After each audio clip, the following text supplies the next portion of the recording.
Hello everyone, আমি রুদ্রাক্ষী। আজকে বাড়িতে আমি বিট গাজরটা ভাজা করেছিলাম। তো এটা আমার মা করতো কড়াইশুঁটি দিয়ে, কিন্তু এখন যেহেতু শীতকালের সিজন নয়, তাই কড়াইশুঁটি তো এখন পাওয়া যায় না। আমি এটা শুধুই ভেজেছিলাম। তো এটা প্রথমে জলে ভালো করে ধুয়ে ছোকলাটা ছাড়িয়ে নিয়ে তারপরে এটাকে আমি গ্রেটারের সাহায্যে একদম ঝিরি করে কুচিয়ে নিচ্ছি। আর এটা কিন্তু আমার মা গ্রেটার দিয়েই করতো, এটা হাতে কুচিয়ে ভাজতো না। গ্রেটার দিয়ে কুচালে না এটা কেমন একটা হয় যেন, মানে একদম মিহি টাইপের, আর ওটা ভাজলে খুব ভালো লাগে। তো এটা দেখো, বিট আর গাজরটা আমার একদম কুচানো হয়ে গেছে, একদম যেমন ঝুরি আলু ভাজা হয় ওই রকম টাইপের কুচিয়েছি।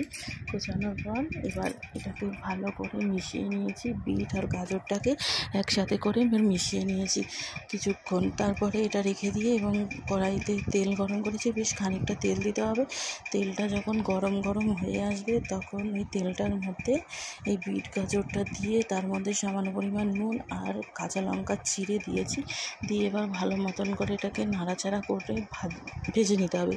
আর এটার মধ্যে যে জলটা থাকে, জলটাকে পুরো টানিয়ে নিতে হবে। এটা যতটা আছে দেখতে তার হাফেরও হাফ থাকবে না, সবটাই একদমই শুকিয়ে যাবে। আর এটা খেতে কিন্তু দুর্দান্ত হয়। তো দেখো, এটা অনেকটা কিন্তু মিহি হয়ে গেছে। আর অনেকে এটাতে চাইলে চিনি দিতে পারে, আমি দিইনি।